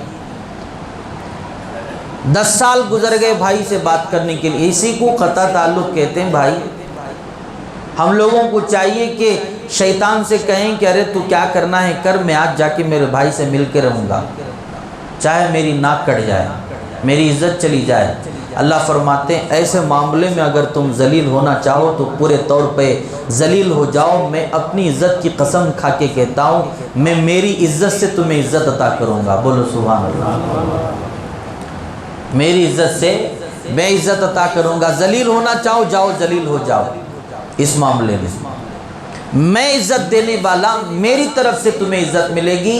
خدا کی قسم 2-4 دن کے بعد تم خود کہو گے اس طرح محبتیں پیدا ہو جائیں گی پھر عزت تمہاری ہی بڑھے گی. کوئی بھی جائے گا سامنے والے کو معافی مانگے گا. صرف قطع تعلق کا معاملہ یہ گناہ ہم سے نہ ہو تو گویا کہ وہ جا کر اللہ کی رحمت کو اپنی طرف دعوت دے رہا ہے، وہ جا کر اللہ کو راضی کر رہا ہے، سامنے والے کو راضی نہیں کر رہا ہے۔ سب سے پہلے اللہ راضی ہوں گے، بعد میں سامنے والا راضی ہوگا، راضی کریں گے انشاءاللہ تعالیٰ۔ اس لیے قطع تعلق سے بچنا چاہیے۔ اللہ تعالیٰ رشتے ناطے توڑنے سے ہم سب کی حفاظت فرمائے۔ چوتھے نمبر پر قطع تعلق، اور پانچویں نمبر پر ازار کے بارے میں حدیث میں آیا ہے۔ ازار پاجامہ ہم جو پہنتے ہیں نا، پینٹ، اسے ٹخنے کے نیچے رکھتے ہیں تو اس پر بھی اللہ اتنا ناراض ہوتے ہیں کہ ایک روایت کے مطابق، حدیث کے مطابق، اس رات میں بخشش نہیں ہونے والی۔ سمجھتے بھائی؟ یہ دیکھو چھوٹا گناہ ہے، ہمیں سمجھتے سے چھوٹا گناہ، مگر یہ اللہ کی نظر میں بہت بڑا گناہ ہے، اس لیے اس سے بھی بچ جانا چاہیے۔ وہ اتبا حضرات کتابوں میں لکھے ہیں کہ ٹخنے سے نیچے جب پینٹ ہو، ازار ہو، نیچے آتی ہے، زمین کو لگتی ہے تو زمین میں عجیب طرح کے امراض ہوتے ہیں، وہ انسان کے اندر منتقل ہو جاتے ہیں۔ اللہ کے نبی، یہ سائنس والے اب بول رہے ہیں، اتبا اب بول رہے ہیں 1400-1500 سال پہلے ہمارے نبی اسی لیے تو فرمائے ہیں کہ مرد بازار میں جانے والا، مرد سفر کرنے والا، مرد ملکوں کا سفر، تجھے چاہیے کہ ازار پاجامہ جو بھی پہن رہا ہے تو اوپر رکھ تاکہ وہ امراض تیرے اندر منتقل نہ ہو۔ اللہ کے نبی فضیلت بتانے کے ساتھ فائدہ بھی بتائے کہ نہیں؟ بتاؤ، بولو نظر آ۔ فائدہ بھی ہے، فضیلت بھی، اللہ راضی بھی ہوں گے، جہنم سے بچیں گے اس عمل سے، تخنے کے اوپر رکھنے سے، اور ساتھ ساتھ میں فائدہ یہ ہوگا کہ زمین کے وہ برائیاں، وہ اثرات، وہ امراض تمہارے اندر نہیں آئیں گے۔ اب دیکھو کارپوریشن والے کی ڈیوٹی، ایسا لگتا ہے کہ یہی لے لیا ہے، اس طرح نیچے کپڑے کو جھاڑتا ہوا جا رہا ہوتا ہے، پاگل کی طرح بھاگ رہا ہوتا ہے، وہ شان سمجھتا ہے، مگر اتنی بڑی بری چیز ہے وہ مردوں کے لیے۔ عورتیں اپنی جگہ گھروں میں رہتی ہیں، ان کو چاہیے کہ وہ نیچے ہی رکھیں، ان کا کوئی معاملہ نہیں۔ مردوں کے بارے میں فرمایا کوشش کریں، تم نہ شرم آتی ہے تو کم از کم یہ ڈل لو، ساکسان ڈل لو، ساکسان ڈلے کو اوپر کر لو، ذرا دن عادت بن گئی تو گناہ سے بچ جاتی۔ گناہ ہوتا، اب بھی گناہ، ہمیں مرے تک بھی گناہ کو گناہ سمجھے تو ہم گناہ سے چھٹکارا پا سکتے بھائی۔ اس لیے میں عرض کر رہا ہوں، چھوٹی بات مگر ہمیں سمجھتے نہیں۔ ساتویں نمبر پر والدین کا نافرمان، اور والدین بولے تو سب کے چہرے مایوس ہو جائیں گے، 12 بج جائیں گے سب کے چہرے ہم کو، بڑے کو دیکھا ہوں میں۔ والدین کا ذکر ہوا کہ تو اچھے کے چہرے بگڑ جاتے، وہ کئی کو معلوم نہیں، اس کا مطلب سب مرض میں مبتلا ہے۔ جمعہ کی بیانات میں، تقریرہ میں کہیں دیکھا ہوں نا، والدین کا ذکر آیا کہ تو پتلی گلی سے نکلتے، ہلو کیا آیا وچ معاملہ، جو مرض میں مبتلا ہوں وہی حضرت بول رہے ہیں، یہ سننا ہی گوارا نہیں کر کے اٹھ کو چلے آتے ہیں، مگر حقیقت بولنا ہی چاہیے۔ اللہ نے قرآن میں فرمایا والدین کو اف کہنے کی اجازت نہیں، سورہ بنی اسرائیل میں اللہ فرمایا اف کہنے کی اجازت نہیں، اگرچہ تمہاری ماں کافر ہو تمہاری ماں، پھر بھی تمہیں اسے اذیت دینے کی اجازت نہیں ہے۔ آج ہماری ماں مسلمان ہے پھر بھی ہم اسے اذیت پہنچا رہے ہیں۔ نماز پڑھ رہے ہیں، تکبیر اولیٰ کی پابندی ہے، اور سنن و نوافل کی پابندی ہو رہی ہے، تہجد کی پابندی ہو رہی ہے، حج پر حج ہو رہا ہے، عمرے پر عمرہ ہو رہا ہے، اور ایک نمبر کا والدین کا نافرمان ہے۔ آپ بتائیے کہ کیا کریں؟ سب سے بڑی چیز چھوڑ کر دوسرے چیزوں میں لگا ہوا ہے۔ یہ ساری کی ساری چیزیں بیکار ہونے کا خطرہ ہے والدین اگر ناراض ہوں۔ اسی لیے میں عرض کر رہا ہوں تاکہ دو چار لوگوں کو کم از کم بات سمجھ میں آ جائے کہ والدین کی نافرمانی بڑی خطرناک چیز ہوتی ہے۔ انسان دنیا میں بھی آخرت میں دونوں جہاں رسوا ہوتا ہے، ذلیل ہوتا ہے۔ بچیں گے انشاءاللہ تعالی۔ اللہ کے نبی نے فرمایا الجنت تحت اقدام الامہات، جنت تو تمہارے ماؤں کے قدموں کے نیچے ہے۔ آباؤکم ابواب الجنہ، اللہ کے نبی نے فرمایا باپ تو جنت کے بہترین دروازوں میں سے ایک دروازہ ہے، اگر باپ ناراض ہے تو دروازہ کیسے کھلے گا؟ رضا الرب فی رضا الوالدی و سخط الرب فی سخط الوالدی۔ آپ علیہ السلام نے ارشاد فرمایا صاف طور پہ اعلان ہے، ہمارا نہیں، نبی کا اعلان، سب کے لیے ایک اعلان۔ ہمارے نبی قیامت کے صبح تک آنے والوں کے لیے اعلان کر کے گئے، کہتے ہیں اگر تمہارا باپ تم سے راضی ہے تو آسمان والا بھی تم سے راضی ہے، اگر تمہارے باپ تم سے ناراض ہیں تو تمہارے اللہ بھی تم سے بولا لو ناراض ہیں۔ اتنی بات سمجھنے کے لیے کافی ہے۔ اس عنوان پر اللہ تعالیٰ دونوں کو راضی رکھنے کی توفیق عطا فرمائے۔ جوروں کے غلامہ کم بننا چاہیے، بیوی کی غلامی بہت زیادہ اعلیٰ درجے کی ہو جائے گی تو یہ مصائب آئیں گے۔ پھر بیوی کے حقوق ضرور ہیں، ادا کرنا چاہیے، اسے کھلانا چاہیے، پہنانا چاہیے، کپڑے پھرانا چاہیے، گھمانا چاہیے، یہاں تک کھلاؤ۔ کہاں تک کھلاؤ؟ یہاں تک کھلاؤ، کون بھی نکو کتے نہیں۔ والدین کو کہیں کو بول رہی ہوں ادھر دیکھو، ادھر تمہیں کیا کرو، یہاں تک کھلاؤ، کیا بھی پرواہ نہیں، مگر تمہیں والدین کو بھول گی نا، وہ سوال کر رہی ہمیں، خاندان والے وہ پوچھ رہی، تمہیں نماز پڑھتے کئی کو امی ابا کو ستا رہی۔ متولی صاحب کے پاس آئی اماں، کہہ رہی ہے کہ کیا کریں، اتنا ستاتا ہے، اتنا ستاتا ہے، کسی نے گھر سے دھکے مار کے والدین کو نکالا۔ اولڈ ہاؤس کے اندر جا کے دیکھو مسلمانوں کی کتنی ایسی جماعت موجود ہے، بوڑھے لوگوں کی، جن کے بچے اچھے اچھے جاب میں ہیں اور وہ وہاں پہ والدین سڑ رہے ہیں، گل رہے ہیں، ان کو وقت پر کھانا نہیں، روٹی نہیں مل رہی ہے۔ میں یہ کہہ رہا ہوں کہ بیوی کے حقوق ہیں، اس کی ادائیگی ضروری ہے، اس لیے کہ وہ تو گھر چھوڑ کے آئی ہے، تیرے گھر تیرے امید پر آئی ہے، تجھے کھلانا چاہیے، پلانا چاہیے، محبت دینا چاہیے، زندگی کرنا چاہیے، سب کچھ کر، مگر غلام مت بن جا، لٹو مت بن جا، انہیں اٹھ کر تو اٹھنا، بیٹھ کر تو بیٹھنا، ایسا مت کر۔ اسے غلامی بولتے، اسے مرد نہیں بولتے۔ اس کی قدر ضروری ہے، احترام ضروری ہے، محبت ضرور، سب کچھ کر، کون بھی نہیں بول رہے نہیں، حدیث کے مطابق سب کرنا مگر غلامی نہیں کرنا۔ ہندو پور کی اصطلاح میں یہی کہتے ہیں، اس لیے میں بول رہا ہوں، فصیح اردو میں اگر بولوں تو بات جلدی سمجھ میں نہیں آنے والی۔ اللہ ہم سب کو والدین کی نافرمانی سے بچنے کی توفیق عطا فرمائے۔ اگر ہم والدین کی نافرمانی سے نہیں بچ رہے ہیں تو کم از کم جن کے اماں بابا نہیں ہیں ان سے پوچھو کہ اماں کی قدر کیا ہے۔ باپ کو جس نے جنازے میں سوتے ہوئے دیکھا، کفن میں ملبوس دیکھا، قبر میں اترتے دیکھا، باپ کے جسم پر مٹی پڑتے دیکھا، منہا خلقناکم کے ڈھیلے پڑتے دیکھا، اس سے پوچھو کہ ابا کی قیمت کیا ہوتی ہے، تب پتہ چلے گا کہ والدین کیا ہوتے ہیں۔ چلے جانے کے بعد رو رہا ہے، بے شرم کہیں کا، بے غیرت کہیں کا۔ لڑکیاں بھی ایسے ہی بے ہوش ہو کے پڑ رہی ہیں عورتیں، اماں چلے گئی، جب تھی تو کھانا دینے کی توفیق نہیں ہوئی، ابا چلے گئے بول کے بے ہوش ہو کے نیچے پڑ رہا ظالم۔ ابا ایک صبح میں کہہ رہے تھے اڈلی لا کے دے، اسے اڈلی لا کے کھلانے کی ہمت نہیں ہو رہی تھی بے غیرت کو۔ باپ پریشان تھا پیٹ میں درد سے، اور باپ پریشان تھا گھٹنوں کے درد میں مبتلا تھا، کہہ رہا تھا کہ گولیاں لاؤ، دوائی لاؤ، مہینے گزر گئے تو نے نہیں دیے، اور آج وہ قبرستان کو جا کر آباد ہو گیا، اب روتا پھرتا ہے کہ باپ کا سایہ سر سے اٹھ چکا ہے۔ جب ہیں قدر کرو، اس کو کہتے انسانیت۔ اگر یہ نہیں ہے تو انسانیت نہیں، تم مرنے کے بعد رونے کی ضرورت بھی نہیں، تم جاؤ دفنا کیا جاؤ، پھر آرام سے رہو اور انتظار کرو اس بات کا کہ تمہارا بیٹا بھی تمہارا وہی انجام کرنے والا ہے۔ ایک باپ نے اپنے بیٹے کو مارا، پیٹا، گھر سے دھکے مار کے نکالا اپنے والد کو، کتابوں میں لکھا ہے عبرتناک واقعہ۔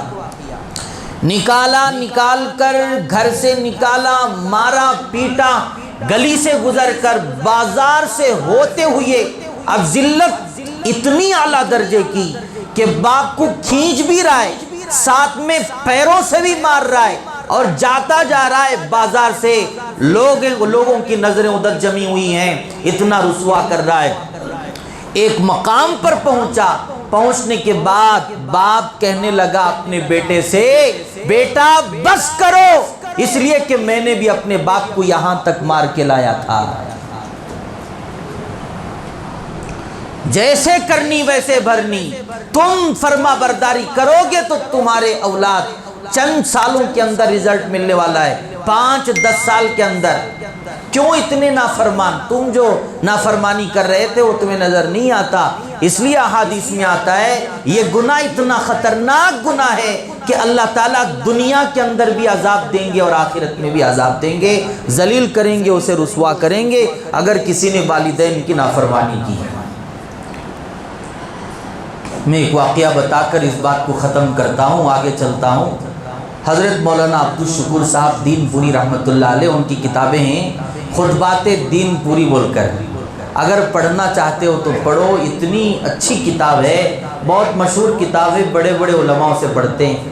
انہوں نے اپنی زندگی کے ایک واقعے کو بیان کیا، کوسے کی زمانے میں ہوا سو نہیں، ان کے انکھیاں سے انہوں دیکھی سو بولے۔ ایک مرتبہ پروگرام میں گئے کسی کے امیر صاحب، پروگرام کو بلاتے، لوگ جاتے ہیں، جا کر واپس آ رہے تھے، حضرت کے ساتھ ایک مجمع تھا، حضرت سواری پر بیٹھنے سے پہلے چلنا پڑتا ہے تھوڑی دور، ایک آدمی کو دیکھا وہ سڑک کے کنارے چارپائی پر بیٹھا ہوا ہے اور پکار رہا ہے حضرت حضرت حضرت کہہ کے، حضرت دین پوری رحمۃ اللہ علیہ کو، عبدالشکور صاحب دین پوری رحمۃ اللہ علیہ کو پکار رہا ہے۔ پکارنے میں ایک درد ہے، پکارنے میں ایک پریشانی نظر آ رہی ہے، حضرت حضرت کہہ کے پکار رہا ہے۔ حضرت دیکھ کر اپنا رخ بدل کر اس کی طرف گئے، کہا کہ حضرت آپ جاتے ہوئے میری باتیں کو سن کے چلے جائیں، میں آپ کو کچھ واقعہ بتانا چاہتا ہوں۔ حضرت نے کہا کہ قریب پہنچے تو حضرت کہتے ہیں کہ اپنے پیروں پر وہ یوں کپڑا ڈالا ہوا تھا، چادر اڑایا تھا، بو آ رہی تھی اس کے جسم سے، لہو کی پیپ کی بو آ رہی تھی، اور اس کے قریب میں مکھیاں بھن بھنا رہے تھے۔ ہائے ہائے، وہ کہنے لگا کہ حضرت جاتے ہوئے مجھے عبرت کی نگاہ سے دیکھ کے جاؤ، حضرت جاتے ہوئے مجھے عبرت کی نگاہ سے دیکھ کے جاؤ۔ کہا کہ واقعہ بتاؤ کیا ہوا؟ وہ کہتا ہے میں وہ ظالم ہوں جس نے اپنے ماں کے چہرے پر جوتا مارا تھا، ماں کے چہرے پہ جوتا مارا تھا۔ حضرت بھی سر جھکائے، آگے بتاؤ کہ کیا ہوا مجھے؟ حضرت کہنے لگے آگے بتا دو کہ کیا ہوا؟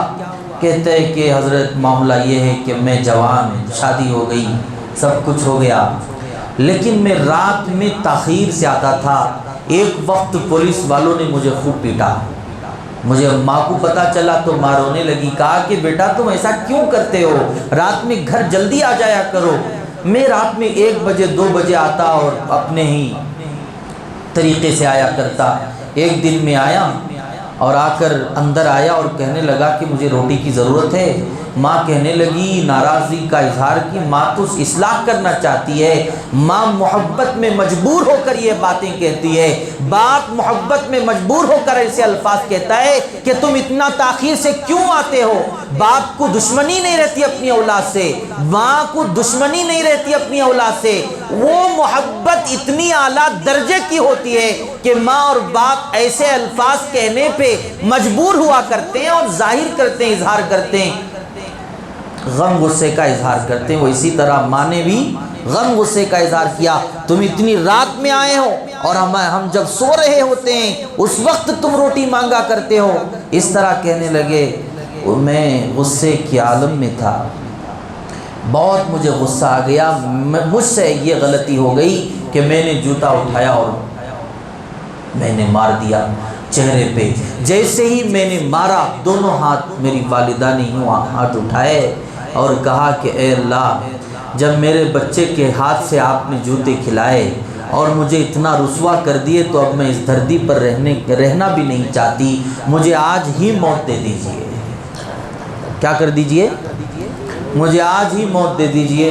دعا مانگنے لگی، اس دعا کا اثر، بد دعا کا اثر یوں ہوا کہ میں گیا کھا کر چارپائی پر لیٹا، اچانک میرے ایک پیر میں درد شروع ہوا، پھر دوسرے پیر میں درد شروع ہوا، وہ درد بڑھتے بڑھتے یوں ہو گیا کہ صبح تک دونوں پیر میرے یوں پھول گئے، ایسے تھے نا یوں پھول گئے اور پھٹنے لگے پیر۔ اس کے بعد میں طبیبوں کے پاس گیا، ڈاکٹروں کے پاس گیا، ایسے مرض میں آج میں مبتلا ہوں کہ لا علاج مرض ہے، یہ مرض مجھے ختم ہی نہیں ہو رہا ہے۔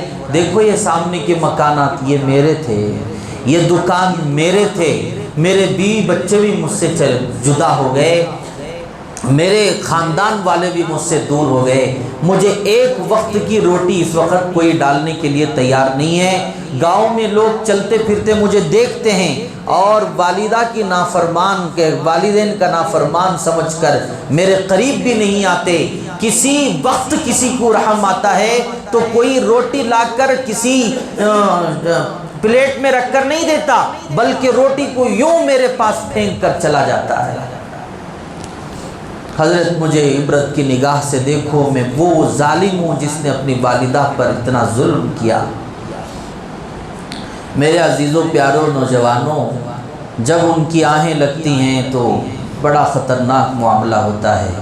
آہ نکلتی ہے تو کیا ہوتا ہے، آہ نکلتی ہے تو کیا ہوتا ہے، عرش ہل جاتا ہے، بے چین خدا ہو جاتا ہے۔ والدین کی آہیں بڑی خطرناک ہوا کرتی ہیں، وہ تمہاری ساری زندگی کو تباہ کر سکتی ہیں۔ اللہ تعالیٰ ہمیں والدین کی نافرمانی سے حفاظت فرمائے۔ 8ویں نمبر پر شراب پینے والے کے بارے میں فرمایا، یہ تو ام الخبائث ہے، یہ ساری خبائث کی اماں، سمجھتے کہ نہیں؟ اماں بولے تو سمجھتے، اماں سے ساری جنم لیتے کہ نہیں؟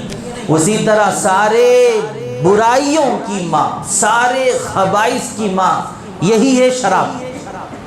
اسی لیے فرمایا شراب پینے والے کی بھی ایسی راتوں میں بخشش، عادی جو ہو جاتا ہے اس کی بخشش نہیں ہوتی، شراب سے بھی بچ جانا چاہیے۔ شراب سارے برائیوں کی جڑ ہے، انسانوں کو وہ انسان نہیں رہنے دیتا، جانور بنا دیتا ہے۔ نشے کی حالت میں اسے پتہ بھی نہیں چلتا کہ میں کیا کر رہا ہوں، کیا بول رہا ہوں۔ بہت سارے لوگ آ کے کہتے نا کہ میں نے بیوی کو طلاق دے دیا مگر نشے کی حالت میں دیا، ہو جاتی کیا طلاق ہے؟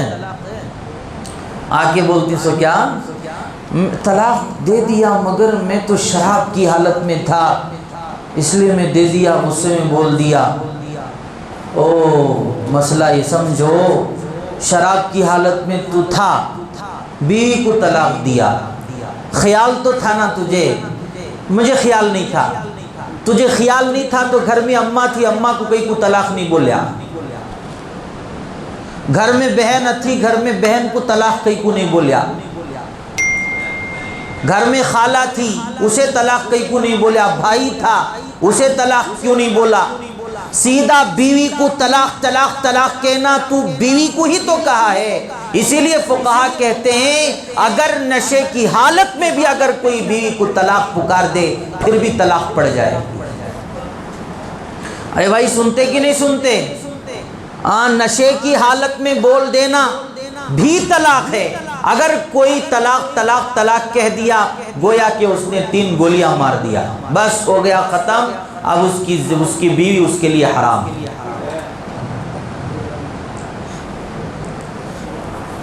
اس کی بیوی اس کے لیے کیا ہے؟ بولو ذرا بولو، حرام ہے۔ اس لیے اللہ کے لیے مولانا پیر ذوالفقار احمد رحمۃ اللہ علیہ نے ایک کتاب اپنے خطبات میں ایک باریک بات لکھی ہے، چائے پیے تک ہماری بات بھی ختم ہوگی، بعد میں دعا ہو جائے گی۔ چائے تمہارے پاس آئے تکا میری بات سنو، پیتے پیتے میری بات سنو، وقت قیمتی ہے، کیا بھی گڑبڑی نہیں ہونا بابا دینے میں، ٹھیک ہے؟ مندر ہریرا ہمارے لیے، ہم ہریرے کے لیے نہیں ہیں، کیا بولتی سو؟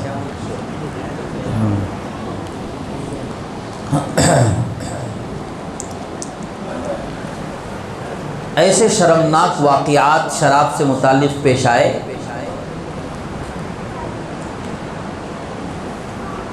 شراب پینے والا، نشے میں رہنے والا، گھر میں بیوی ہے یا بہن اسے وہ بھی پتہ نہیں چلتا۔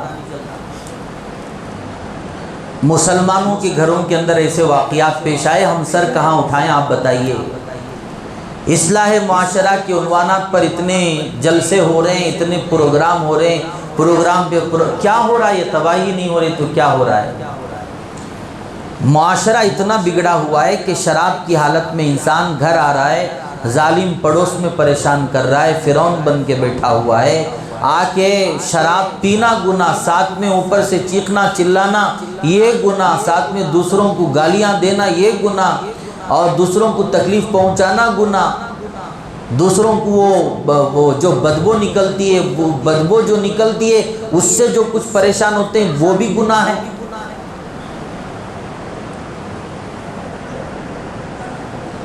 اسی لیے ہمیں چاہیے کہ شراب سے دور رہیں۔ اگر ہم نے اس سے نہیں جا، الحمدللہ اس سے ہم پاک و صاف ہیں، تو کم از کم اپنے بچوں کو بچائیں۔ کسے بچائیں؟ وہ میرا بچہ بہت پیارا، میرا لال بہت اچھا، میرا لال کبھی ایسا نہیں کرتا، یہ غلط فہمی میں اللہ کے لیے نہ رہو۔ تمہارا لال تمہیں لال کرنے کے لیے بھی تیار ہوتا کبھی کبھی، سمجھتے؟ تمہارا لال تمہیں خود لال کر دے گا کبھی۔ ہمیں کارگزاری بتاتے ہیں، وہ کل بھی مجھے فون کر کے کچھ حالات بتائے کہ کچھ ایسے حالات بنے ہوئے ہیں، تھوڑا عرض کر دیں، اس لیے کہ والدین توجہ کریں، ورنہ تو بڑی تباہی ہو سکتی ہے۔ بچے اگر اس میں لت میں پڑ جائیں، عادی بن جائیں، تو پھر چھٹکارا دلانا مشکل ہے۔ 40 دن 4 سال جماعت میں بھیجے تو بھی مشکل ہی، پھر بولتا ہوں۔ اسی لیے پہلے ہی بچوں کو بچا لو۔ تمہارا بچہ سگریٹ پی رہا ہے، تمہیں خبر ہی نہیں، کون تو ہی بولنے گے تو میرا بچہ سگریٹ پیتا، اس کے اوپر ہی لڑائیں کو چلے آ رہے ہیں۔ کیا پریشانی دیکھو یہ۔ اگر کوئی تمہارے بچے کے بارے میں کچھ عرض کر رہا ہے تو گویا کہ وہ تمہاری محبت میں کہہ رہا ہے، تمہیں چاہیے کہ اسے روکیں۔ تمہارا بچہ وہاں جنگل میں بیٹھ کے وہ کیا کر رہا ہے؟ گیم کھیل رہا ہے، ساتھ میں بیڑیاں پی رہا ہے، سگریٹ پی رہا ہے، نشہ کر رہا ہے۔ ارے ہمارے علاقے کے اندر آپ نے وہ سنو کارگزاری ہمارے جماعت کے ساتھیوں سے، ہمارے وہ نابالغ بچے شراب پی رہے ہیں، بالغ بچے نہیں۔ کون پی رہی سو؟ نابالغ بچے شراب پی رہے ہیں، مسلمان عورتیں شراب پی رہی ہیں، ہمیں خیال ہی نہیں، بچوں کو سمجھائے نہیں، اور وہ اس میں پختگی حاصل کر لیتے ہیں تو بڑا مشکل ہوتا ہے انہیں سمجھانا پھر۔ اسی لیے کوشش کریں گے نا بھائی انشاءاللہ تعالی، نہیں میرا بچہ ویسا کرتاش نہیں کر کو ہرگز نہیں بولنا۔ یہاں مدرسے میں کیا تو بھی رتی فرق ہو گیا تو چھوٹا، اصلاح کرنا بھی اب مشکل ہے۔ اخباروں میں آ رہا ہے استاذ نے بچے کی پٹائی کی، والدین نے تھانے میں پہنچ کر کیس درج کر دیا، استاذ کو مدرسے سے گرفتار کیا اور جیل میں ٹھوس کے رکھ دیا۔ ایسے کتنے دے ہو؟ کبھی آپ سنے تھے کیا ایسے سبھی اسٹوریاں؟ اب آتے ہی دیکھتے رہو تمہیں واٹس ایپ میں، حقیقت چل رہا سے استاذ نے اصلاح کے لیے مارا، باپ کو پیٹ میں درد ہو گیا، ایسا کیا مارتی سو چھڑیاں پڑی سو بچے کو اثرات ظاہر ہو رہی، نہ اثر ظاہر نہیں ہوا تو کیا پھر کیا ظاہر ہوگا؟ مغرب ظاہر ہوگا کیا ہے؟ بچے کو مارتے کس لیے؟ اصلاح کے لیے مارتے، ہڈیاں نہیں توڑتے، مارتی سو چر کر کو بولنا، اسے اثر ہونا، اور اسے تھوڑا اثر کریا تو 1-2 گھنٹے ٹائم معلوم ہوئی گا حضرت ماری اسے، اس سے مجھے بچنا چاہیے کر کو، نہیں اس مارے تو کیسا اصلاح ہونے والی؟ میں دلیل سے ثابت کرتا ہوں یہ غلط ہے،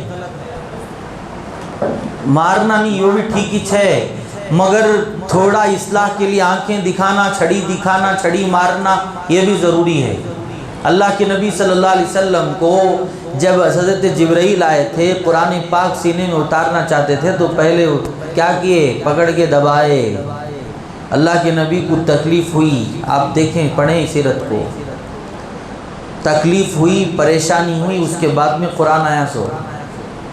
ہمارے بچے کو خلندر رکھے سکا رکھو، لڈواں منہ میں رکھو، شکر کھلا کو، منہ میٹھا کر کو، پورا قرآن سیکھ لینا بولے تو ہو رہا کیا؟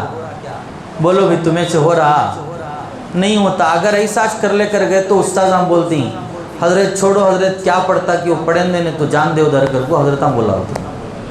اس کا نقصان حضرتوں کو نہیں ہوتا، پڑھنے والے طالب علم کو ہوتا ہے.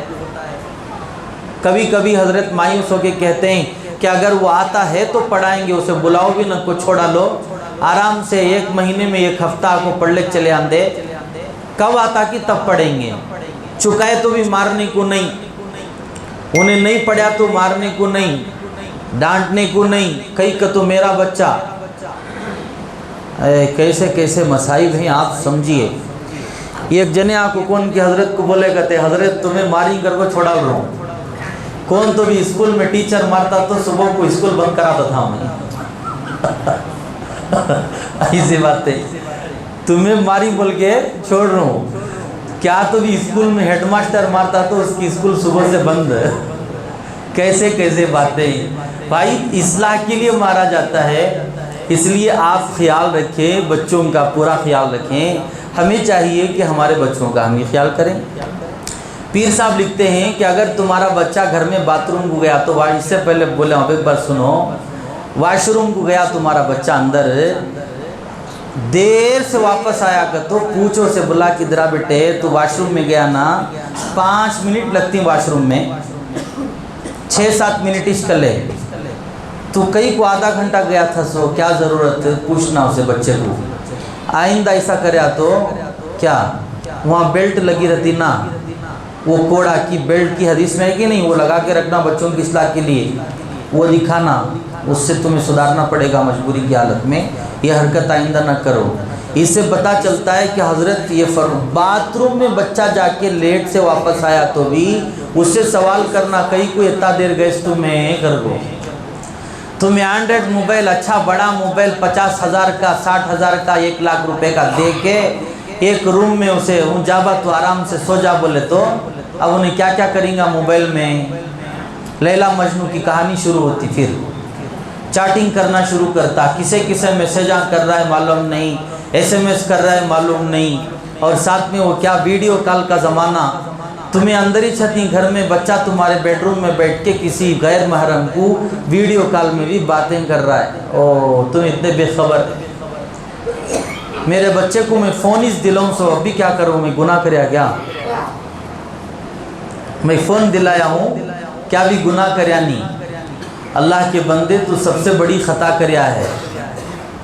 بیٹی کو بھی، بیٹی کے بارے میں بھی کئی کچھ ان کو فون میں، بیٹی جوان بچی کو سا تو بھی چھوٹا موبائل دیو، خالی بات کرنا سوچنا کہیں کیا قصہ نہیں. بچی کو بڑا چھونا کہتے ہیں، انہیں تمہیں بولے سکا تمہیں کرتی، بڑے آدمی بولتی نا با تو ناشنا کو انہیں نچے سکا، بہت فرق پڑتا کر کو. بعد میں انہیں چلتے چلتے چلتے چلتے کس کے کی غیر تعلقات لگ لیتی. ایک وقت آتا کس کے ساتھ بھاگ جاتی، پھر ہاتھ ہم پکڑ لے کو روتا رہتا، سر پہ ہاتھ رکھ لیتا، سینے کو مارتا، کہتا کہ چلے گی کس کے ساتھ. ذریعہ توش نبا بنیا سو کر کو بڑے آدمی پھر بولتے ہیں بھئی، بولتے کہ نہیں ایسا؟ یہ سب ممبر سے بولنے کی باتیں ہیں سو، اس لیے میں بول رہا ہوں، ذمہ داری سے بول رہا ہوں. اللہ کے لیے ہماری بات سمجھو، بچوں کا پورا خیال کرو. کریں گے انشاءاللہ تعالی. آخر وہ حریرے کا معاملہ بھی مکمل ہوا کہ نہیں بھائی؟ تمہیں کرے تک میں وہ حریرہ پلے تک چند باتیں بولتا ہوں، بات تو ختم ہے تقریباً. انشاءاللہ دعا کر لیں گے خریب گلا کو. اب کھلا کھلا بیٹھیں، جلدی جلدی حریرہ پلاؤ.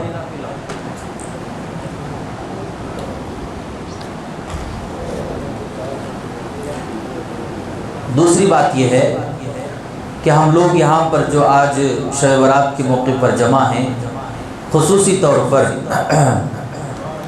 ہم سب کی نیت یہ ہونا چاہیے کہ ہم لوگ آج یہاں سے پاک و صاف ہو کر جائیں. بولو انشاءاللہ تعالی تمام گناہوں سے پاک و صاف ہو کر جائیں. اللہ تعالیٰ معاف کرنے والے ہیں.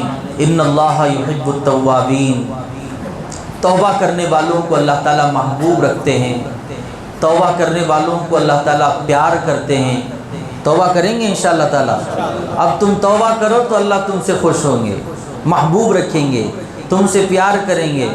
توبہ نہیں کریں گے تو پھر جو خطا نہ کرے اسے رحمان کہتے ہیں. خطا پر خطا جو کرے اسے حیوان کہتے ہیں، خطا کر کے جو شرمائے، خطا کر کے جو اکڑ جائے اسے شیطان کہتے ہیں، خطا کر کے جو شرمائے اسے انسان کہتے ہیں۔ خطا کر کے پچھتانا چاہیے، اکڑنا نہیں چاہیے۔ ہمارے اندر الحمدللہ وہ بات نہیں ہے، اسی لیے ہم دیر سے بیٹھے ہیں، انشاءاللہ توبہ کر کے اٹھیں گے۔ بنی اسرائیل کا ایک واقعہ ہے حضرت موسیٰ علیہ السلام کے زمانے کا۔ کتابوں میں یوں لکھا ہے کہ جب موسیٰ علیہ السلام کے زمانے میں پانی آنا بند ہو گیا اوپر سے، آسمان سے، تو اس دور سے نماز استسقاء ادا کی جاتی ہے۔ اس دور میں بھی کبھی پانی نہیں آتا ہے، برستا نہیں، بارش نہیں ہوتی، تو عیدگاہ میں جنگل میں جا کے جو نماز پڑھتے ہیں نا، اس کو نماز استسقاء کہتے ہیں۔ نماز استسقاء کے لیے پورے لوگ ایک جگہ جمع ہوئے تھے، اسی جماعت میں سب بیٹھ کر اللہ سے مانگ رہے تھے۔ اللہ نے القاء کیا، حضرت موسیٰ علیہ السلام کو کہا کہ موسیٰ، تمہارے جماعت کے اندر ایک ایسا گنہگار بیٹھا ہے جس کی وجہ سے تمہاری دعا قبول نہیں ہو رہی ہے۔ جب انہوں نے سنا تو اعلان کیا، بھائی ہم میں سے کون ایسا شخص ہے جو گناہ کیا ہے اور اسے پتہ ہے کہ وہ گنہگار ہے؟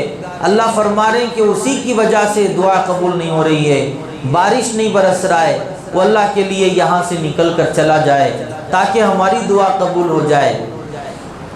کتابوں میں لکھا ہے کہ موسیٰ علیہ السلام کے اعلان کے بعد وہ بندہ جو گنہگار تھا وہ اندر ہی اندر ندامت کرنے لگا، توبہ کرنے لگا اور کہنے لگا، اے اللہ مجھے پتہ ہے کہ میں ہی گنہگار ہوں، مجھے پتہ ہے کہ میں ہی گنہگار ہوں، اے اللہ آپ ہی مجھے معاف کرنے والے ہیں، مجھے معاف کر دیجئے۔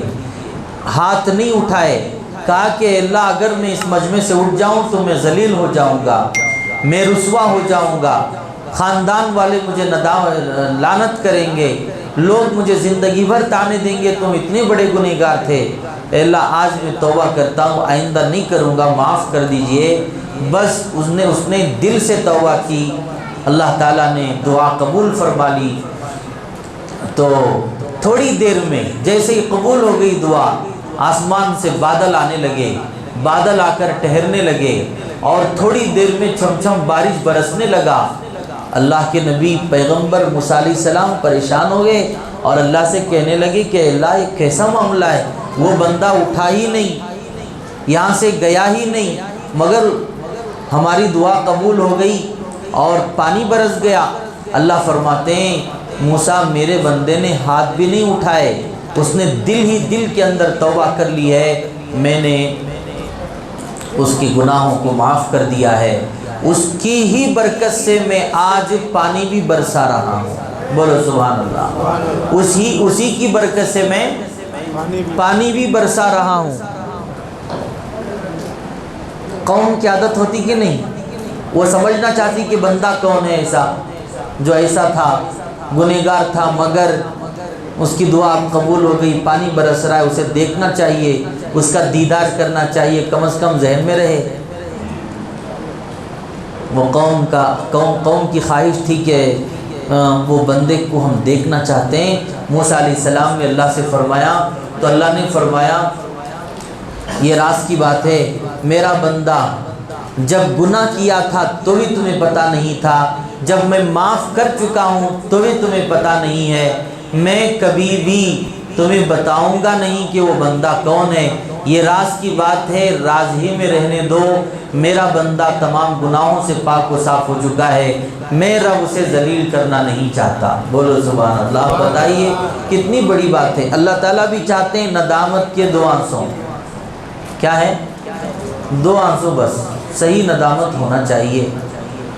بنی اسرائیل ہی کا واقعہ ہے کہ ایک جوان تھا، بہت برائی کرتا تھا، خاندان والے بولتے، گاؤں والے بولتے کہ تم باز آ جاؤ، تم باز آ جاؤ، وہ باز آتا ہی نہیں۔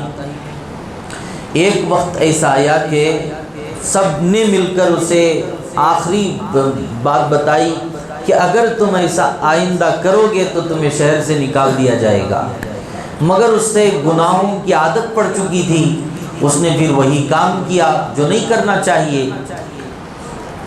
جب برائی پھر کرنے لگا تو گاؤں والے سب مل کر دھکے مار مار کے اسے گاؤں سے باہر نکالے۔ اس طرح کے گاؤں زمانے میں نہیں رہتے تھے، وہ چھوٹے چھوٹے گاؤں رہتے تھے، اور شہروں کے گاؤں کے باہر دیواریں بھی ہوتی، کبھی خندق ہوتی، دروازہ بند کر دیا جاتا، اس طرح ہوا کرتا تھا۔ باہر کر دیا گیا، ایک دم بڑا گنہگار، بہت بڑا خطا کار، پوری قوم کو اس کے بارے میں معلوم تھا کہ اتنا بڑا گنہگار ہے۔ جب اسے باہر کر دیا گیا تو اللہ کے نبی نے فرمایا تو باہر بیٹھا رہا، روتا رہا، اللہ سے کہتا رہا کہ اے اللہ مجھے معاف کر دیجئے، معاف کر دیجئے۔ جب اس نے رونا شروع کر دیا اور اللہ سے یوں کہنے لگا آپ کے علاوہ مجھے کوئی معاف کرنے والا نہیں، اے اللہ اگر آپ معاف کر دیں تو آپ کے خزانے میں کوئی کمی نہیں ہونے والی، آپ مجھے معاف کر دیں، مجھے درگزر کر دیں۔ روتا رہا، جو کہنا ہے اللہ سے کہتا رہا، اللہ نے معاف بھی کر دیا اور اس کی روح بھی نکال لی گئی، انتقال بھی ہو گیا۔ انتقال ہونے کے بعد میں اللہ تعالیٰ نے موسیٰ علیہ السلام کو یہ حکم فرمایا، موسیٰ میرا ایک ولی، میرا ایک بزرگ، میرا ایک نیک بندہ انتقال ہو گیا ہے، جاؤ اس کی نماز جنازہ پڑھو۔ اور ساتھ میں یہ بھی اعلان کیا، اللہ نے فرمایا کہ یہ بھی اعلان کرو آج جو کوئی بھی اس کا جنازہ پڑھے گا اس کی بھی بخشش کر دی جائے گی، جو بھی اس کا جنازہ پڑھے گا اس کی بھی بخشش کر دی جائے گی۔ کوئی گنہگار ہے، خطا کار ہے، جاؤ اس میرے محبوب کے جنازے کو پڑھ لو۔ حضرت موسیٰ علیہ السلام اعلان کرنے لگے کہ بھائی جو کوئی بھی گنہگار ہے جاؤ آج اس اللہ والے کا، اللہ کے نیک کا جنازہ پڑھ لو، اللہ کی طرف سے حکم ہے کہ اللہ تمہارے بھی گناہ معاف کر دیں گے۔ پوری ایک بہت بڑی جماعت پہنچ گئی وہاں پہ، اس بندے کو دیکھا تو وہ ہے جو گنہگار کہلاتا تھا، وہ ہے جو گنہگار کہلاتا تھا، نافرمان کہلاتا تھا۔ لوگ کہنے لگے کہ یہ تو وہ ہے، آپ نے تو ایک بہت نیک آدمی کے بارے میں فرمایا تھا، وہ یہاں پر نہیں ہے۔ موسیٰ علیہ السلام نے فرمایا یہی تو ہے جس کے بارے میں اللہ کہہ رہے ہیں۔ تو بہرحال پیغمبر نے اس کی نماز جنازہ پڑھائی، لوگوں نے پڑھا، اور اس کی برکت سے نماز جنازہ کی اللہ تعالیٰ تمام کے گناہوں کو معاف کر دیے۔ اس سے پتہ چلتا ہے کہ ندامت ضروری ہے، توبہ ضروری ہے، اکڑنا نہیں ہے، ہم کو توبہ کرنا ہے، کریں گے بھی انشاءاللہ تعالیٰ۔ اب آ جاؤ، قریب آ جاؤ۔ اللہ تعالیٰ ہم سب کو سمجھنے کے عمل کی توفیق عطا فرمائے، اور اللہ تعالیٰ ہمیں ہر گناہ سے بچنے کی توفیق عطا فرمائے۔ جو کچھ گناہ ہو چکے ہیں اللہ تعالیٰ اپنے فضل سے، کرم سے معاف فرمائے۔